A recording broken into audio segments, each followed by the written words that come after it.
Caesar taking over and saying, I'm the king. That's bad enough. At least he was Roman. They're saying, no, we work for foreign powers. And the Senate's like, well, that violates Article 1, Section 8, Clause 11. They're like, doesn't matter. Yeah. And by the way, we don't trust the troops around us with guns now. Yeah, take those guns away from those Marines. You know, they might actually take their oath to the Constitution seriously. Well, that shows their NSA chatter that the military, and that's what I get. I got to say, the troops I talk to, especially if they're actually combat troops, I mean, I run into some of these pencil pushers. Or rear echelon guys. Yeah, who literally don't know how to lace up their own boots. But when you run into real soldiers, I got to say, they're almost all of them are awake. I don't really run into any of them that are idiots. I mean, compared to the public, the military is completely awake. I guess they live in the real world. Well, I wonder if that's why that the most campaign contributions from the rank and file of the Army, Navy, and Air Force have gone to Ron Paul. Boy, the one guy who's talking truth and who says we don't need to be fighting in those other countries. Well, I tell you, Ron Paul has come out, but now it's not getting media attention. He has been defrauded. He did win in the early states, and they just blacked it out. Well, that's it. So no, they're disarming our soldiers and then shooting them up with deadly vaccines and all kinds of test experimental drugs, and then they're taking our boat away from us, and yet everybody's just going along, you know. Hey, everyone that's listening to this program, take it upon yourself to go out and try to wake up one other person. Just one other person, okay? Just say, hey, ask them, hey, if we're supposed to be so afraid of terrorists, how come they won't secure the border? And ask them, hey, what about that third tower that went down in New York on 9/11? You know, do you know about that? We'll look into it. You know, try to get them waked up. There's more of us than there are of them. And if we just say no, it all come to a screeching halt. But are you seeing the big awakening I'm seeing, Jim? Oh, absolutely. I see it all over the place. The problem is everybody thinks they're alone. They don't, and because you don't see it on the mass corporate media. It's like Ceausescu in Romania. But finally, when most people stood up, it's like, wow, you don't like the government either? Really. It's all there. They just got us cowed, and they've got us bamboozled. I mean, think about the last few months. Stay there. We're going to come right back, Jim. Okay. Jim Martin's with us 5 minutes the next hour. Then we've got former Congressman Bob Barr on about the TSA, the police state, and more.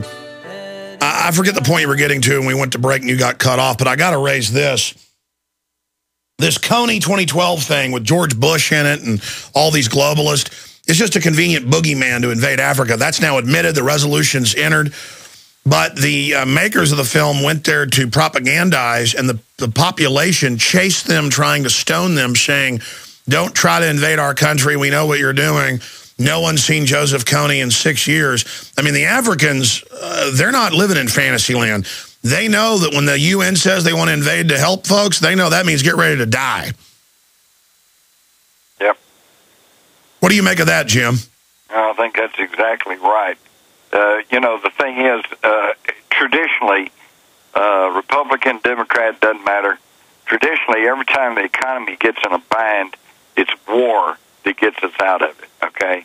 So they're trying to stir up anything they can. They've had a hard time trying to get us to go against Iran because there's the big risk of getting China and Russia involved. Plus, Iran isn't going to be some pushover like Iraq was. And so they're having a problem with that. So now it's like, well, let's go to some African nation. You know, we go to Wali Gamba, and nobody's going to know or care.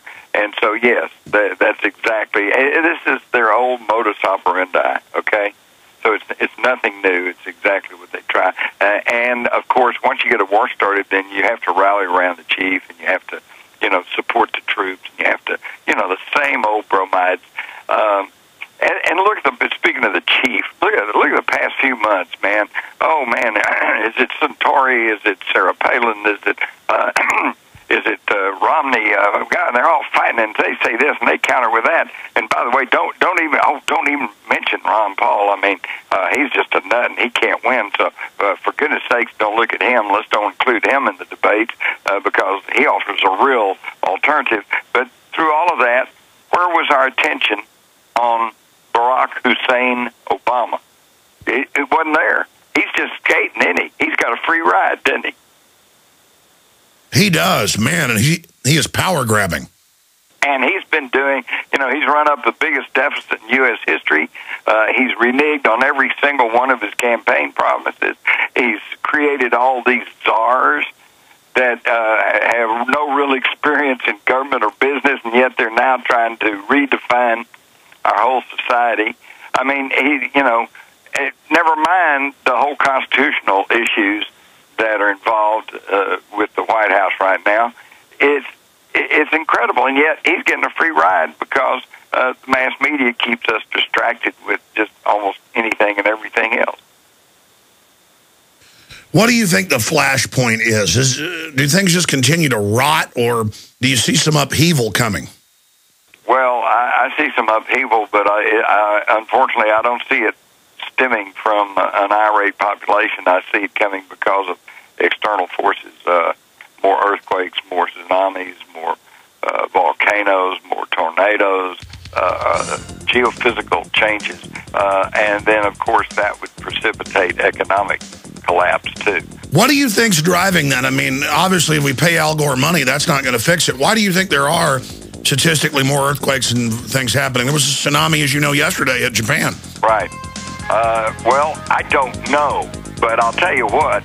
They've been predicting that a massive body is coming into our solar system. Stay there. Former Congressman Bob Barr is going to join us after the break on a host of issues, including the TSA, the ignoring of the War Powers Act, everything. I should add, best-selling author Jim Marrs is with us. His website is jimmarrs.com. And Jim, of course, is a best-selling author. You were getting into... Well, you asked me why I thought that all these earth changes, these geophysical changes are taking place. And number one, I don't know. And in fact, I'm not sure anybody knows for sure, or if they do, they're not telling us.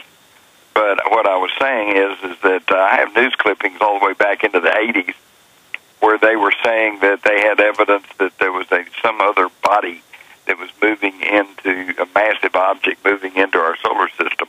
And what I do know for a fact is that these changes that are taking place are not limited to just the Earth. The polar caps on Mars are decreasing, meaning that ice is melting. There's ice on some of the moons of Jupiter. Yeah, but if you pay Al Gore money, he'd fix it. Oh, yeah. We just need to put in a carbon tax, and we take care of that. But then sunspot activity is acting very erratic. Ice on these moons are melting. The outer planets becoming more luminescent.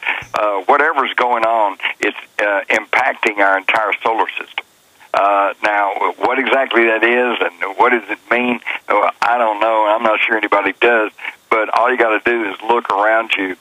I know you've mentioned the sea vault up in Spitsbergen in Norway.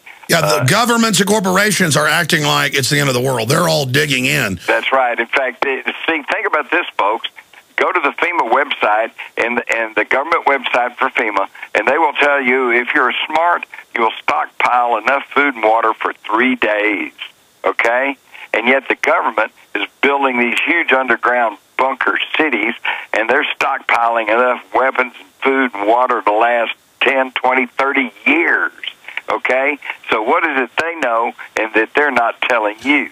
And in Switzerland, the public all has at least 2-year supply, underground generators, water, everything, for their low tax rate on the population.